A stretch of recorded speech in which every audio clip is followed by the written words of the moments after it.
The living room in Dublin, Ohio, should have been filled with warmth. Sunlight slanted through lace curtains, catching the dust in the air like golden confetti. On the coffee table, a small cake waited with two pale pink candles flickering, their flames swaying every time someone shifted in their seat. Streamers drooped from the doorway. A cheerful banner reading Happy Family Day sagged in the corner. Emily Cole had carried every piece of it into this house herself. She had ordered the catering, driven across town to pick up balloons, even brought her daughter's favorite stuffed bear so Sophia wouldn't feel nervous in a new space. Sophia was only 2 years old, a little girl with curious brown eyes and a laugh that seemed to spill out of her like music. She sat on the carpet now, clutching the bear in her small arms, babbling the half-words of a toddler discovering language. Her presence alone could have made the afternoon shine, but the room around her felt cold. Conversation had withered 15 minutes earlier, leaving only the hum of the air conditioner and Sophia's cheerful nonsense syllables to fill the silence. Emily sat forward on the edge of the sofa, determined to bridge the gap. She told stories how Sophia had learned to say mama last month, how she insisted on sleeping with the bear tucked under her chin, how she stacked blocks until they toppled and then clapped at her own collapse. But each story dissolved into stillness. Her father, Frank, shifted in his recliner like a judge preparing to deliver a verdict. Her mother, Linda, folded her hands in her lap, gaze fixed on the untouched cake as though its frosting held the answers she couldn't find. And her younger sister, Morgan, lounged in the corner chair scrolling through her phone, her expression stretched in boredom that bordered on contempt. At last, Emily cleared her throat. "I thought we could sing Happy Birthday," she said, trying to keep her voice light, though it wavered against the stillness. "You know, make it official for Sophia." The words hung there, fragile, until Frank set his remote control down with a deliberate click. His jaw tightened. His voice, when it came, was heavy enough to silence even Sophia's babbling. "We need to talk about this," he said, gesturing toward the child on the floor. Emily frowned. "About what? About Sophia?" Morgan's eyes lifted from her phone, a spark of something sharp flashing across her face. Not quite humor, but something crueler. Frank exhaled slowly. "About this girl. About what you're expecting from us.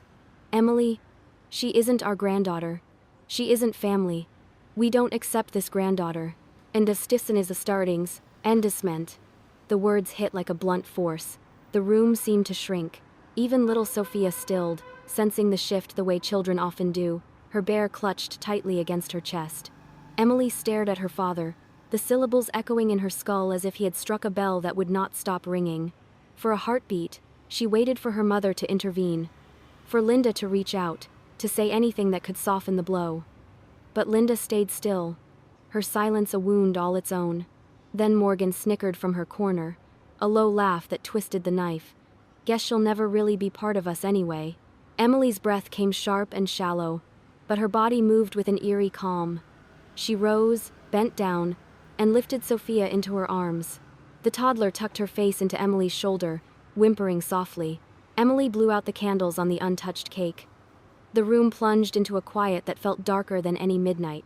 "Well," she said, her voice steady though her chest burned, "I guess that settles it." No one stopped her as she walked to the door. Her father picked up his remote. Her mother smoothed her skirt. Morgan returned to her phone. None of them watched her leave. Outside, the late afternoon air pressed heavy against her skin, but Emily felt lighter with every step toward her car. She strapped Sophia into her car seat, kissed the crown of her daughter's head, and slid into the driver's seat. For a long moment, she sat there, staring at the house she had been bankrolling for nearly a decade.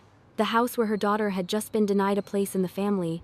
She smiled then, not the smile of happiness, but the sharp, certain curve of a woman who had finally seen the truth.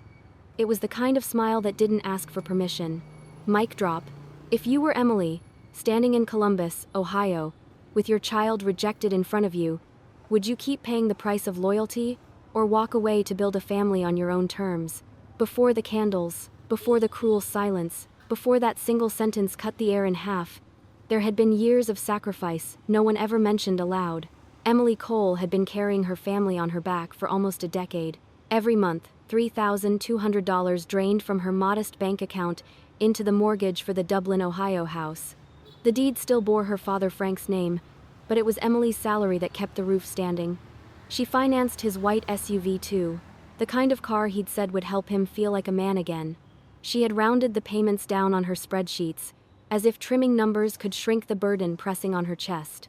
Then there were the utilities, electric, gas, water bills, that always seemed to run short until Emily quietly made them whole. Her mother's phone plan lived on Emily's credit. Morgan's car insurance had never once come out of Morgan's own account, though she paraded around Columbus in a sleek BMW financed under Emily's name. Emily had absorbed it all, telling herself it was temporary at first, then calling it family duty, until the routine became as natural as her morning coffee. Meanwhile, Emily's own life had shrunk into corners. She rented a modest 2-bedroom apartment across town, careful to choose a neighborhood safe enough for late-night walks but cheap enough not to strain what was left of her income. She drove a 7-year-old Toyota Corolla that rattled when the winter winds grew sharp. At work, she ate lunches at her desk, microwaving leftover pasta while scrolling through spreadsheets she couldn't distinguish from her personal budget. It wasn't that she couldn't afford more.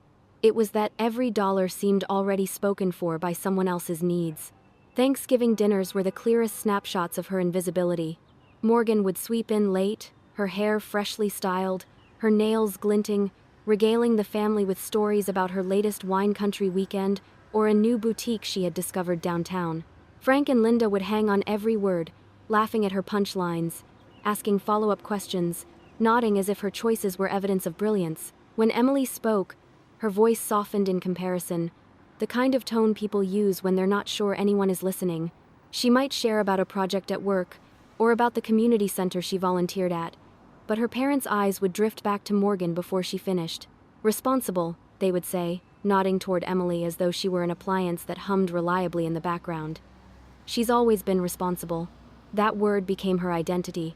Reliable, dependable, useful. She learned to swallow disappointment with a smile because being useful was the closest she could come to feeling loved. She told herself it was enough. But each year, the list of obligations grew longer, spreading like roots underground. In private, she sometimes wondered what it might feel like to stop, to cut the cords, to redirect her paychecks toward her own dreams. Maybe a little house with a yard, maybe travel, just once, somewhere beyond Ohio. But the moment those thoughts formed, guilt followed. Family helps family, Frank always reminded her. And Linda's sighs, Morgan's casual requests, the emergencies that never ended, they all piled into a chorus that drowned out her quiet wishes. For Emily, invisibility became a form of survival. If she didn't expect recognition, she couldn't be disappointed. If she didn't hope for gratitude, she couldn't be crushed when none arrived. She convinced herself that invisibility was safer than longing. And yet, deep down, a restlessness was building, an ember of defiance buried under layers of compliance. That ember only began to glow when she met Sophia. The toddler's laugh cut through years of silence, and suddenly Emily felt seen in a way she hadn't known was possible. But before that moment of renewal, before the courtroom papers, she had been nothing more than the family's invisible provider. An emergency contact, a backup plan, a wallet with a heartbeat. Looking back now, she could see it clearly. The betrayal at the birthday party wasn't sudden. It was the climax of a story that had been written for years. Each ignored sacrifice, a foreshadowing. The cruelty was not in one sentence alone, but in the long history of taking without acknowledgement, of erasing the daughter who gave everything. And the worst part? Emily had accepted it. Until Sophia gave her a reason not to. For almost a year, Emily Cole lived inside paperwork. Home inspections, background checks, medical records, financial statements, every line item of her life examined beneath a bureaucratic magnifying glass. Adoption was not simply a process, it was an unraveling and a rebuilding all at once. There were moments when she doubted herself, moments when the stacks of forms and interviews felt like a test designed to exhaust her. But then she would look at Sophia, a tiny girl with wide, searching eyes, who reached for Emily's hand, as if it had always belonged to her. On a gray February morning, in a courthouse that smelled faintly of disinfectant and old paper, a judge finally signed the decree. With one stroke of a pen, Sophia was no longer a child suspended between systems. She was Emily's daughter, legally and irrevocably. The weight of that moment was so immense that Emily stepped into the parking lot, leaned against her Toyota, and cried until the cold air stung her face. It wasn't grief, it was something deeper. It was the collapse of every wall she had built around her heart, and the realization that, For the first time, she had someone who was hers in the purest sense. Sophia's second birthday as Emily's daughter was meant to celebrate that bond. It wasn't her biological birthday, but the day of finalization, the day she officially became Cole in name and in love. Emily planned the event at her parents' house because she believed, perhaps naively, that family would matter more than formality. She imagined her father lifting Sophia onto his knee, her mother fussing over the little girl's curls, her sister snapping photos for social media. She imagined Sophia surrounded by acceptance, wrapped in the belonging Emily herself had never felt. So Emily prepared. She spent nights after work scrolling through online shops for the perfect decorations. She picked up the cake herself, a soft pastel design with 2 delicate pink candles. She even scheduled catering so her family wouldn't have to lift a finger, thinking that ease might open the door for warmth. In her small apartment, she packed a bag with extra toys, Sophia's stuffed bear, and a spare dress just in case frosting found its way into toddler hands. And yet, even as she prepared, unease threaded through her. Linda's voice on the phone had been hesitant when Emily confirmed the date. "Are you sure you want to do it here?" her mother asked, tone fragile. Frank's silence during that same call had stretched too long, as though he were holding back words he didn't want heard. And Morgan, ever active in the family group chat, had simply gone dark the moment Emily posted the adoption photos.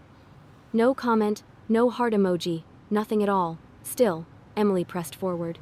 Hope, after all, is the most stubborn of companions. She told herself that hesitation didn't equal rejection, that silence didn't always hide cruelty. She had spent a lifetime smoothing rough edges in her family, convincing herself their absences were accidents, not choices. Why should this time be any different? A voiceover, if this were a documentary, might pause here to remind the audience of the tension embedded in American culture around adoption. Bloodlines have long been treated as the currency of legitimacy. Families celebrate genetic resemblance, dismissing bonds built by choice as somehow lesser. Studies show that adoptive parents often carry the burden of proving authenticity, not because love is weaker, but because society insists on gatekeeping what family should look like. Emily knew all of this intellectually. She had read every article, sat through every orientation, discussed it with social workers who warned her.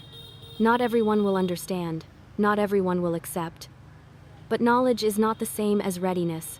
She wanted to believe her own family would be different. She wanted to believe that love could override tradition, that kindness could rise above prejudice. The morning of the celebration, she dressed Sophia in a pale yellow dress dotted with daisies. The child twirled in front of the mirror, giggling as the skirt spun.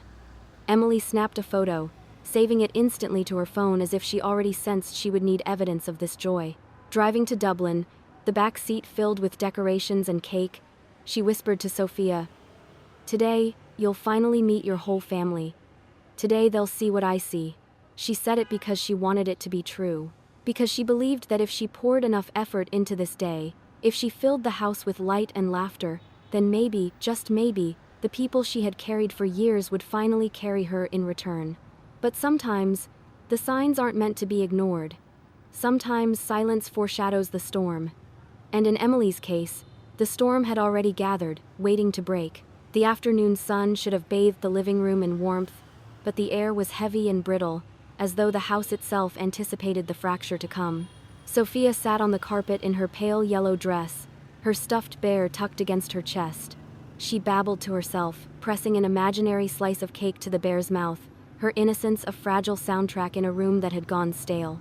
Emily adjusted the banner above the fireplace, trying to smile through the silence.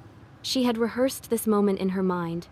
Candles lit, family voices raised together in the familiar melody of Happy Birthday, Sophia clapping and squealing at the attention. That was the script, but the actors weren't following it. Frank Cole, her father, lounged in his recliner like a man presiding over a trial. The remote control rested in his hand like a gavel, waiting for the moment he would deliver his ruling. Linda, her mother, perched stiffly on the sofa, eyes fixed anywhere but on Sophia. And Morgan, her younger sister, sprawled in a corner chair, scrolling her phone, offering no acknowledgement except the faint curl of her lip. Emily cleared her throat, her voice too loud in the void. "Why don't we sing now? Make it official." That was when her father lowered the remote, the click of plastic against the side table louder than it should have been. His jaw tightened, His breath sharpened, and his eyes locked on Sophia. "We need to talk about this," he said. Emily hesitated, her arms tightening instinctively around her daughter, though Sophia was still on the floor. "About what?" Frank gestured toward the toddler, who was now humming softly to herself. "About this girl. About what you're expecting from us." Emily's heart dropped, but her voice stayed calm. "I don't expect anything. I just thought you'd want to meet your granddaughter. It is like to Al of Ratons and of Con." The word granddaughter fell into the space like a stone in still water, sending ripples no one wanted to acknowledge.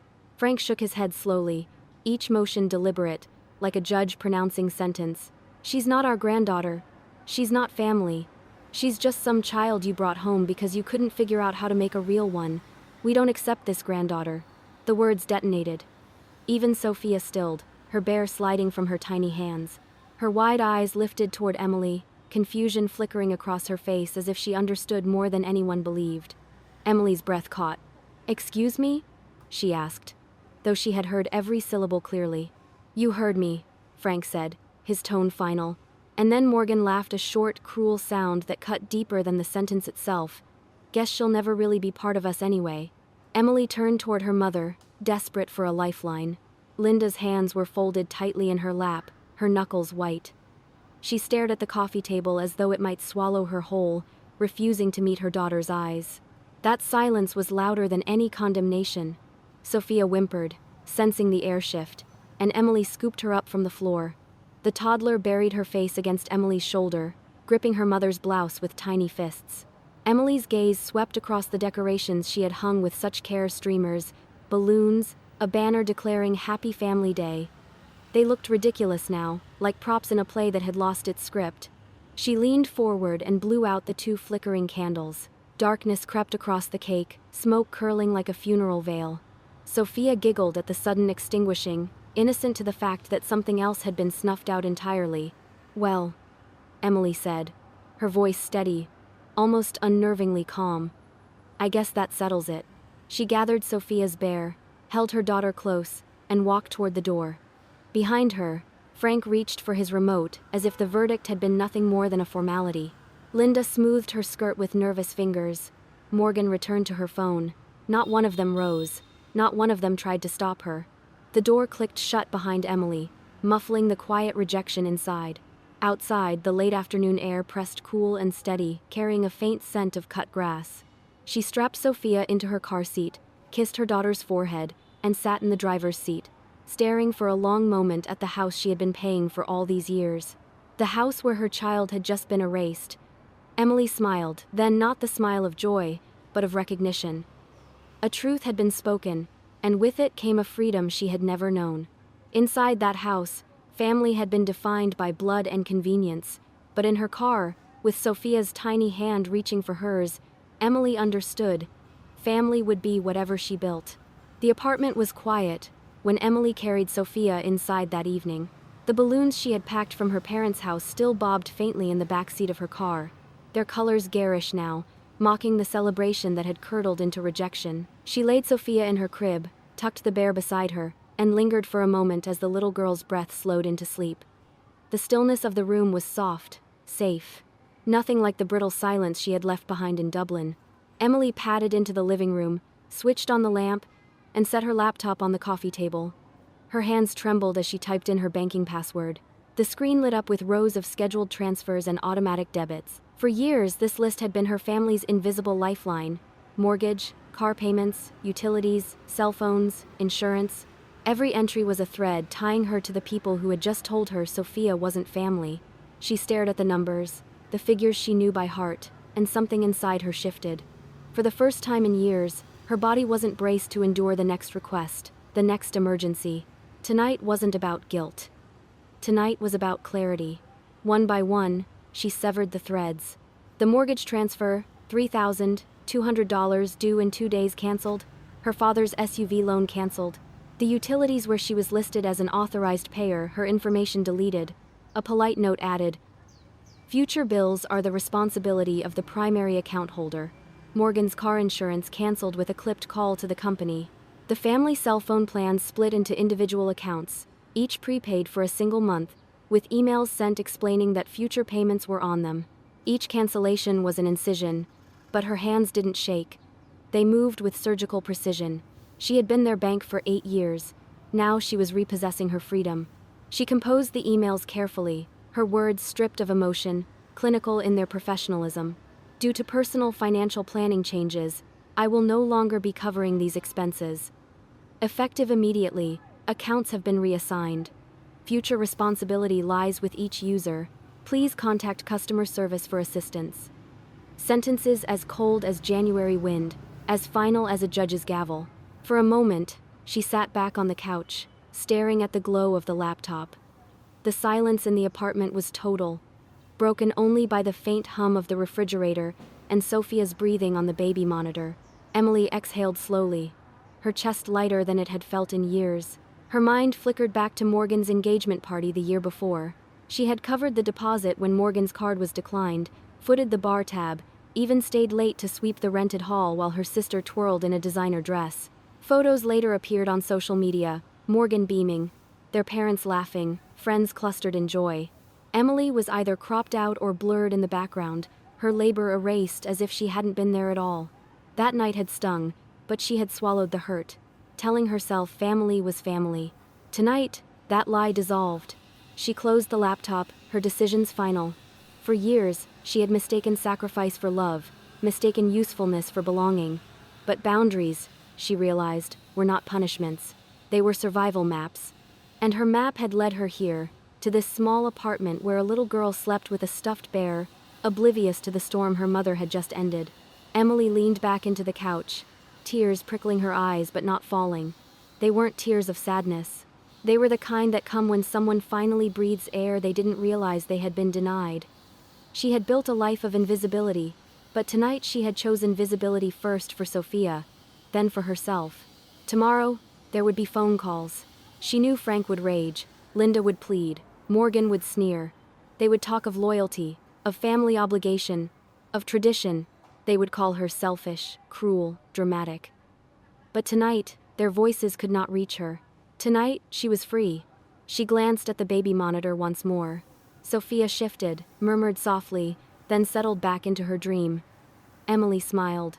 Her daughter would never grow up believing love was conditional, never think her worth was measured in monthly transfers. That was the promise Emily had written into every cancellation. In that moment, under the steady glow of her lamp, surrounded by the silence of a life reclaimed, she felt something rare and powerful peace. The next morning in Columbus was quiet, the kind of quiet that feels like a held breath. Emily poured herself a cup of coffee, savoring the smell, the warmth against her palms. Sophia was awake already, stacking plastic blocks on the living room rug, babbling to herself as if nothing in the world could touch her. Emily watched her daughter's concentration, the way her small fingers pressed each block with determination, and felt a fragile pride rising in her chest. Then came the knock. 3 deliberate raps, pause, 3 more.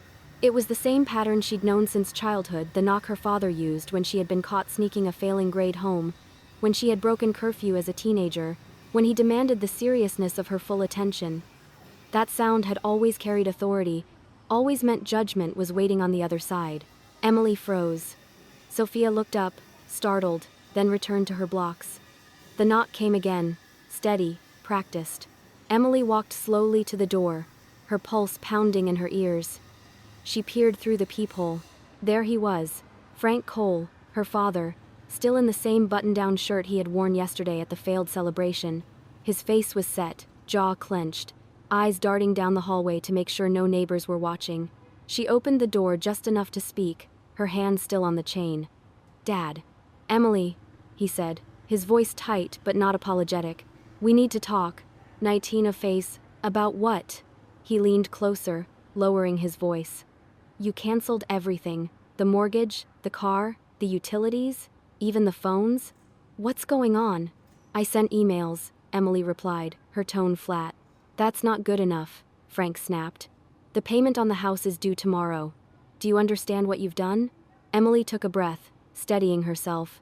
"Yes, I understand perfectly. I stopped paying for people who made it clear my daughter wasn't welcome. Content, tell so town." His face flushed, the red creeping up his neck. "Don't be dramatic. You know how I get." "I didn't mean it like that." "Tom." Yes, you did, Emily said calmly. You meant every word. And Morgan meant hers, and Mom's silence meant more than both of you.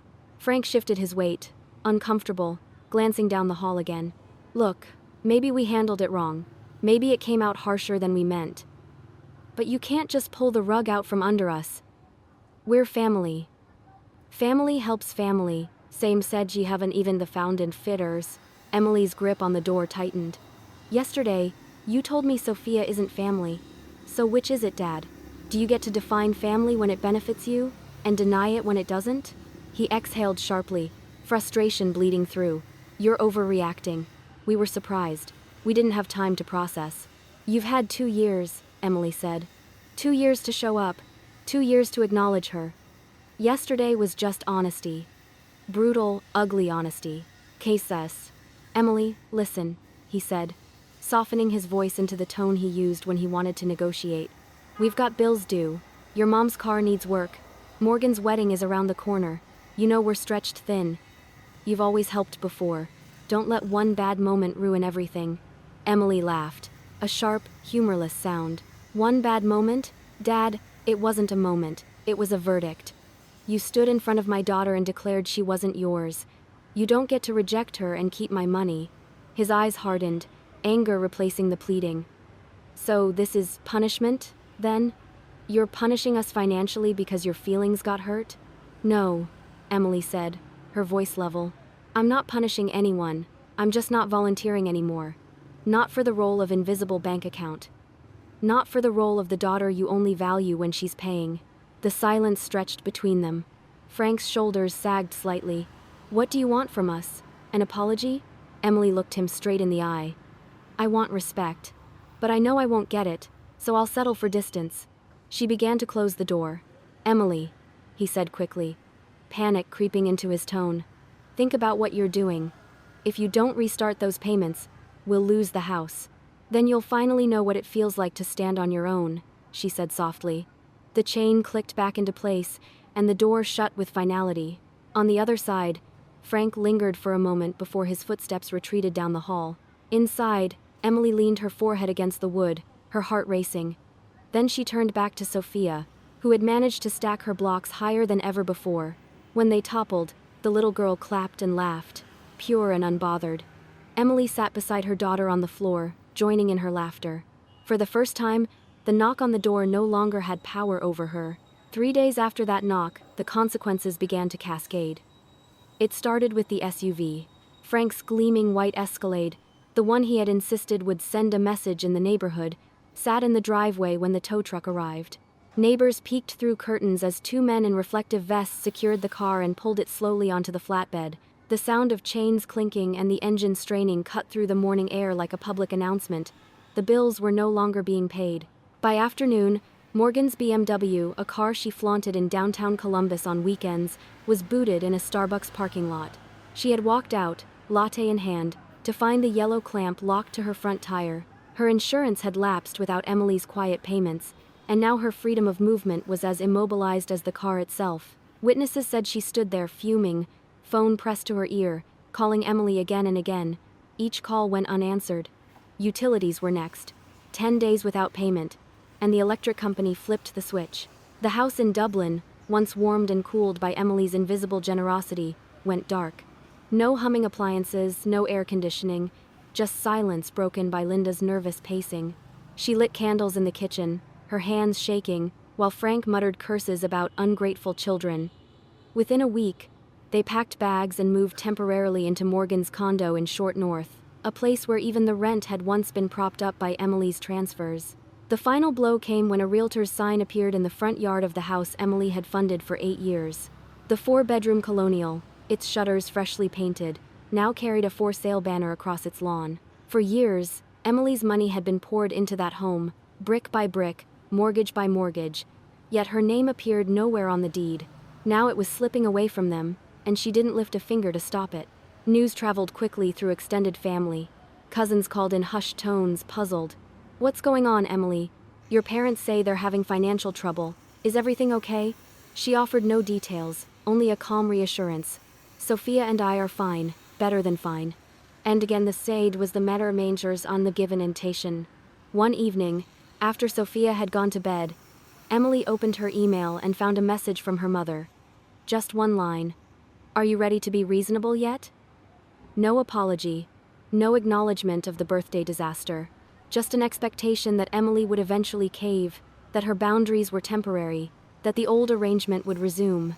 Emily hovered over the keyboard for a moment, then clicked delete. She didn't even draft a reply. That silence was her answer.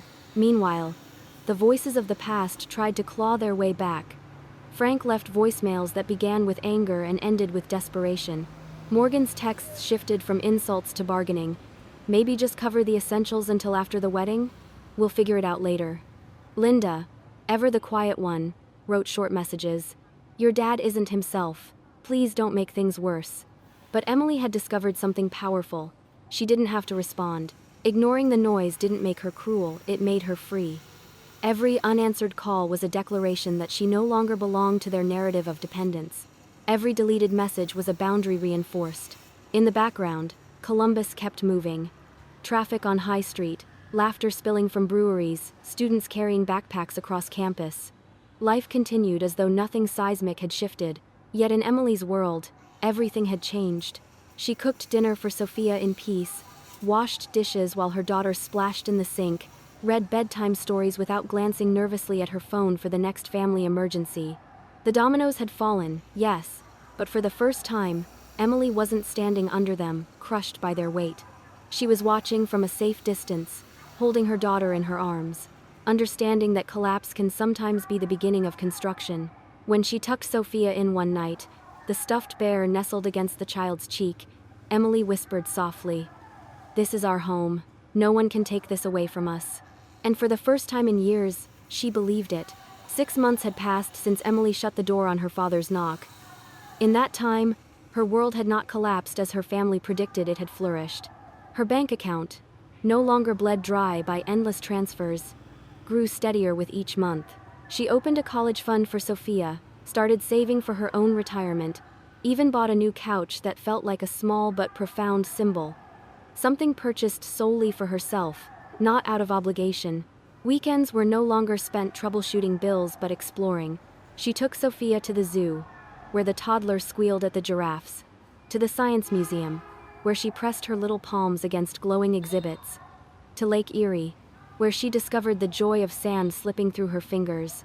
Emily, once invisible, was now fully present. Through her cousin, she heard that the house in Dublin had sold at a loss, that her parents were renting a small apartment, that Morgan had scaled her wedding back to a courthouse ceremony. None of it stirred regret in Emily. They had lost what they valued most: control. At night, Emily watched Sophia sleep with her bear beside her, and she smiled. Their family was complete.